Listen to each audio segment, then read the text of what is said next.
যেহেতু রাজাকারের বাচ্চা মির্জা ফখরুল মাত্র 1 মাস 3 দিনের মাথায় তার এবং তার দলের মুখোশ উন্মোচন করে ফেলছে, সত্য প্রকাশ করে ফেলছে, তাই বাংলাদেশের 86,000 গ্রাম জুড়ে আওয়ামী লীগের নেতা কর্মী সমর্থক ভাইরা এখন আর বসে থাকা চলবে না। লগি বইটা প্রস্তুত করতে হবে। নেত্রীর নির্দেশনা পাওয়া মাত্রই সেই লগি বইটা হাতে নিয়ে তীব্র গতিতে, ঝড়ের গতিতে স্লোগান হবে, ধরো বইটা মারো টান, জঙ্গি রাজাকারের বাচ্চা এবং রাজাকারের উত্তরসূরিরা যাবে এবারে গোরেস্তান। এই স্লোগানকে এবং জনগণ যে 12 তারিখের নির্বাচনের মাধ্যমে 60% জনগণ ভোট কেন্দ্রে না গিয়ে আওয়ামী লীগকে যে ম্যান্ডেট এবং দলিল দিয়েছে, সেই ম্যান্ডেট এবং দলিল অনুযায়ী জনগণের ক্ষমতা জনগণের কাছে ফিরিয়ে দিতে হবে। স্বাধীনতা পুনরুদ্ধার করার লক্ষ্যে এখন আর দাবানল সৃষ্টি করতে হবে, ঝড় সৃষ্টি করতে হবে, তুফান। বিএনপি মহাসচিব মির্জা ফখরুলকে ধন্যবাদ দিয়ে তাকে বলতে চাই, দেশের প্রাচীনতম রাজনৈতিক সংগঠন বাংলাদেশ আওয়ামী লীগের নিষেধাজ্ঞা থাকবে কি থাকবে না, এইটা নির্ধারণ কোন রাজাকারের বাচ্চা ইঞ্জিনিয়ারিং এর মাধ্যমে মন্ত্রী হওয়া ব্যক্তি নির্ধারণ করবে না দেশের জনগণ নির্ধারণ করবে, এটা ঠিক সময় বলে দেবে। তবে তাকে ধন্যবাদ জানানোর একটা কারণ হচ্ছে যে ফেব্রুয়ারি মাসে কথিত প্রহসনমূলক নির্বাচনের আগে তিনি সহ তার দলের একাধিক সিনিয়র নেতারা দেশব্যাপী আওয়ামী লীগের ভোটার কর্মী সমর্থকদের উদ্দেশ্যে, অর্থাৎ তাদের ভোট পাওয়ার উদ্দেশ্যে বলতেছিল তারা সরকারে আসলে পর দেশের গণতন্ত্রের ধারাবাহিকতা বজায় রাখা হবে, আইন এবং সংবিধান অনুযায়ী চলবে। কিন্তু মাত্র 1 মাসের ভিতরে দেখেন 17ই ফেব্রুয়ারি তারা ক্ষমতায় আসছে বা শপথ নিছে, আজকে 20 ফেব্রুয়ারি, অর্থাৎ মাত্র 1 মাস 3 দিনের ভিতরে, অর্থাৎ 33 দিনের মাথায় তাদের মুখোশ উন্মোচন হয়েছে। এটা অনেক বড়।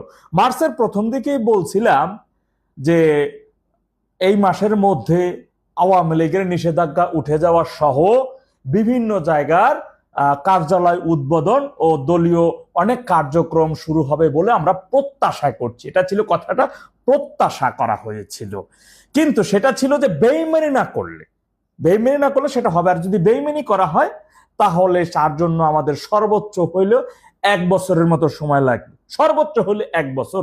কিন্তু এই বেইমানি এবং জনগণের সাথে যে ওয়াদাবদ্ধ হওয়া, যে কথা দেওয়া ছিল, এই বেইমানির জন্য তাদের ভয়ঙ্কর রকমের পরিণতি ভোগ করতে হবে।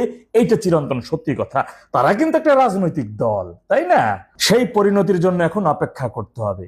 গত 12 তারিখের প্রহসনমূলক নির্বাচনে দেশের 60% জনগণ শেখের বেটির একটা ডাকের মাধ্যমে ভোট কেন্দ্র যাওয়া থেকে যে বিরত রয়েছে, ম্যান্ডেট দিয়েছে, যে দলিল দিয়েছে, সেই দলিল এবং ম্যান্ডেট অনুযায়ী একেবারে নকশা পুঙ্খানুপুঙ্খভাবে জনতার অধিকার, স্বাধীনতা পুনরুদ্ধার এবং দেশের আইন, গণতন্ত্র সব কিছু ফিরিয়ে আনার জন্য এখন শুধু আওয়ামী লীগকে কাজ করে যেতে হবে, আর কিছু না, অন্য কোনো ওয়ে নাই।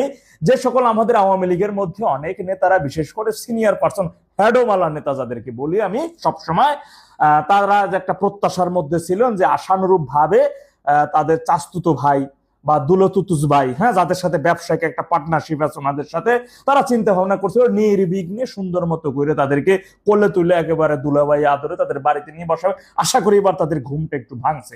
এবার আশা করি হয়তো বা দলের জন্য, তৃণমূলের জন্য তারা কিছু করবেন, আর না করলে সমস্যা নেই।